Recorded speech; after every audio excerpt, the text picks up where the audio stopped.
Vivo নিয়ে আসলো Y সিরিজের নতুন একটি ফোন ভিভো y36। ভিভোর ওয়াই সিরিজে y36 এর ভালো খারাপ দিক সমস্ত কিছুই আপনাদের সঙ্গে শেয়ার করব। ফোনটির প্রাইস কত হতে চলেছে আর এই প্রাইসের মধ্যে আপনার কি নেওয়া ঠিক হবে? আপনি যদি এই ফোনটি কেনার কথা ভাবছেন তাহলে ভিডিওটি শুধুমাত্র আপনার জন্যই বানানো হয়েছে, তো আপনি এই ভিডিওটি এক সেকেন্ড স্কিপ করবেন না। তো চলুন শুরু করে নিই আজকের ভিডিও। তো মোবাইলটি বক্স খুলে আপনি দেখতে পাবেন মোবাইলটিকে ভালোবাসার জন্য কিছু লাভ লেটার লিখে দেওয়া হয়েছে। মোবাইলের সাথে আপনি মোবাইল কেস পেয়ে যাবেন, সিম কার্ড টোল, চার্জার আর টাইপ সি কেবল। মোবাইলটির কালারটাও বেশ সুন্দর হয়েছে, দূর থেকে প্রিমিয়াম লাগবে দেখতে। আর তার সাথে এখানে মোটা দুটি ক্যামেরা পেয়ে যাবেন আপনি। তো মোবাইলটির থিকনেস হচ্ছে 8.07 mm আর মোবাইলটির ওজন হচ্ছে 202 গ্রাম। মোবাইলটি বেশ স্লিম এবং হালকা। এই ফোনটি দুটি কালার ভেরিয়েন্টে পেয়ে যাবেন, ব্রাইভেন গোল্ড, তার একটি কালার হচ্ছে মিথিয়ার ব্ল্যাক। মোবাইলটির ডান দিকে রয়েছে ভলিউম বাটন এবং পাওয়ার বাটন। মোবাইলটির বাম দিকে কিছু নেই। আর মোবাইলের উপর দিকে পেয়ে যাবেন আপনি সিম কার্ড ট্রে আর মাইক কনসোলেশন। মোবাইলের নিচের দিকে দেখা যাচ্ছে একটি স্পিকার, টাইপ সি পোর্ট এবং 3.5 mm জ্যাক, তার সাথে প্রাইমারি মাইক। তো এবারে দেখে নেব ডিসপ্লে। এই ফোনটির middle cutting IPS LCD display আর ডিসপ্লেটির সাইজ হচ্ছে 6.64 inch, full HD plus supported. Screen to body rating পেয়ে যাবেন এটি 85.29%। এর ব্রাইটনেস হচ্ছে 650 নিট। ব্রাইটনেস দিয়ে আউটডোর এবং ইনডোরে আপনার কোনো রকম সমস্যা হবে না। ডিসপ্লে কালার যথেষ্ট ব্রাইট। টাচ স্ক্রিন হিসেবে পেয়ে যাবেন 90 Hz রিফ্রেশেস আর সিকিউরিটি হিসেবে দেওয়া আছে সাইড মাউন্টেড ফিঙ্গারপ্রিন্ট, যেটা যথেষ্ট ফাস্ট। ভিভো ডিসপ্লে দিকে একটু ইমপ্রুভ করা দরকার ছিল।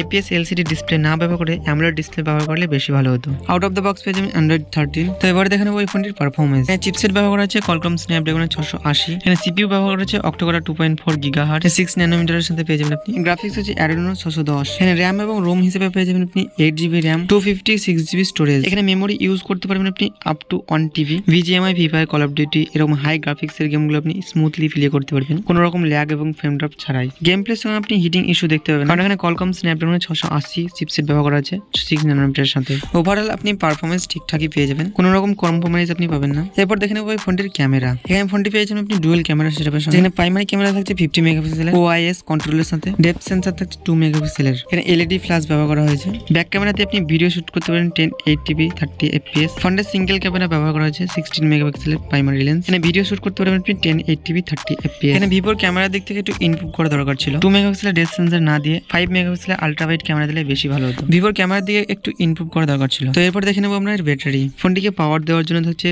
Lithium পলিমার্কের 5000 MPR battery. এই 5000 মিলিঅ্যাম্পিয়ার ব্যাটারিকে দ্রুত চার্জ করার জন্য থাকছে 44 ওয়াটের ফাস্ট চার্জার, যেখানে আপনি 15 মিনিটে 30% চার্জ করে নিতে পারবেন। এরপর দেখে নেব নেটওয়ার্ক কানেক্টিভিটি। এখানে আপনি ডুয়াল সিম স্লট ব্যবহার করতে পারবেন GMS প্লাস GMS। এই ফোনটিতে আপনি ইন্ডিয়াতে 5G সাপোর্ট দেখতে পাবেন না, 2G 3G এবং 4G সাপোর্টের সাথে থাকছে। এখানে আপনি wifi, Bluetooth, GPS, NFC, FM recording দেওয়া থাকছে। কানেকশন হিসেবে আপনি এগুলো পেয়ে যাবেন। আর সেন্সর হিসেবে সব রকমের সেন্সর আপনি পেয়ে যাবেন এখানে। প্রথমে বলেছিলাম সিকিউরিটি সেন্সর হিসেবে দেওয়া থাকছে সাইড মাউন্টেড ফিঙ্গারপ্রিন্ট। এই ফোনটির প্রাইস হিসেবে আপনি পেয়ে যাবেন, ফোনটির দাম একটু বেশি হয়ে গেছে, ফোনটির প্রাইস একটু কম হলে বেশি ভালো হতো। প্রাইস হিসেবে থাকছে 8GB RAM 256GB স্টোরেজের জন্য 19,999 টাকা। আপনি যদি বিশেষ করে এই ফোনটি ক্যামেরার জন্য কিনে থাকেন তো অন্য ফোন আপনি দেখতে পারেন, কারণ এর থেকে আপনি ভালো ক্যামেরা ফোন পেয়ে যাবেন এই দামের মধ্যে। আর পারফরমেন্স দেখতে গেলে আপনি যদি নর্মাল গেমিং ইউজার হয়ে থাকেন তো আপনি বাই করতে পারেন, কিন্তু আপনি যদি হাই গ্রাফিক্সের গেম খেলেন খুবই হার্ড, তাহলে এই ফোনটি আপনার চয়েস নাও হতে পারে। গ্রাফিক্স হিসেবে আপনি 40 FPS পেয়ে যাবেন আর এই দামের মধ্যে ভালো পারফরমেন্স ওয়ালা ফোন পেয়ে যাবেন। এই ছিল ভিভো ওয়াই সিরিজে Y36 এর ফুল রিভিউ ভিডিও। আপনি কি এই ফোনটি কেনার কথা ভাবছেন? কমেন্টে অবশ্যই মতামত জানাবেন। আর ভিডিওটি ভালো লাগলে লাইক করবেন, চ্যানেলকে সাবস্ক্রাইব করে নেবেন এরকম ভিডিও দেখার জন্য।